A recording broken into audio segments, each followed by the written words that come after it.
Good evening to all of you, my dear, dear friends. And good evening also to the odd one or two of you who are not yet my friends. I can only hope and presume that by the end of our time together, you too will worship the very ground that I walk on. I succeeded in what was traditionally a man's world.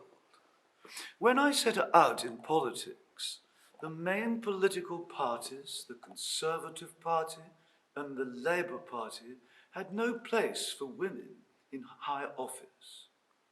You will have noticed that I have discounted the Liberal Democrat Party. I always do. You see, Liberal Democrats are in politics in order that they might have a few friends. And if that is your reason for being in politics, then you always have to be willing to compromise on your views.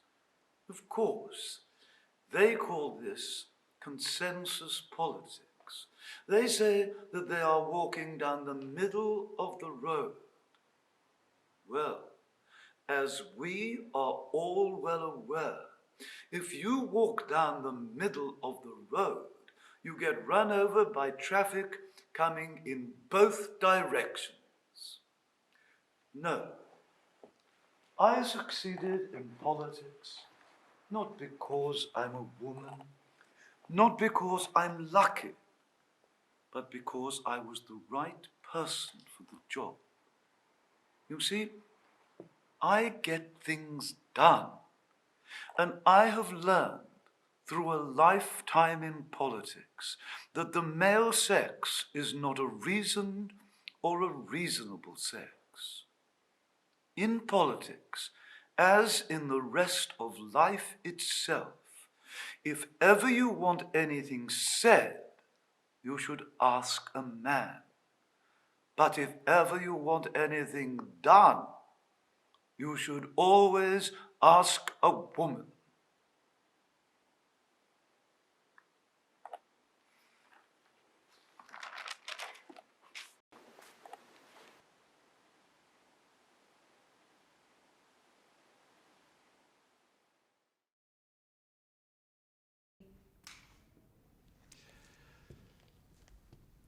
Just a few weeks after they dropped the bombs on Hiroshima and Nagasaki, Time magazine produced a special edition. On the cover was the most beautiful drawing of the mushroom cloud that explodes after an atomic explosion. And in the middle of this mushroom cloud, they put a picture of my face. In the editorial, they said that no one will ever be able to picture this mushroom cloud without also picturing the face of Albert Einstein, the father of the bomb. I am not the father of the bomb. I am a pacifist. I am one of the most ardent pacifists in the world. I came up with E equals mc squared just before anyone else did. If I hadn't done it, then someone else would. Dr. Hibbert would have done it in America, or David Hume would have done it in Scotland. I just happened to be the first one to do it. I was the cleverest, so I did it. And now they make me the father of the bomb. I did not make the bomb. Mankind invented the bomb. A mouse would never invent a mousetrap.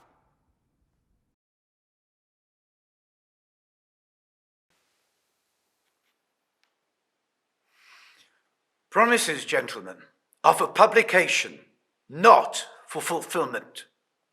The rest of the world really wants to believe that you believe in peace, so you just have to tell them that you do, and they'll believe you. Because it is so much easier, so much more comfortable for them to do so. By constantly stressing Germany's need for peace, when I came to power, I was able to set our nation free. I was able to rearm the German people for each successive step forward. Great Britain, Hungary, France, Russia, even His Holiness the Pope, they all signed treaties with me. And then they just stood feebly by and watched as I decided the time was right for Germany to break the treaty. I have been Europe's last hope. She's proved impervious to charm and to persuasion. She's proved quite incapable of refashioning herself voluntarily. So to take her, I have had to use violence. Once a nation is subdued, you have in principle only to decide how to cut up the cake according to your needs. First, to dominate it. Second, to administer it. And third, to exploit it.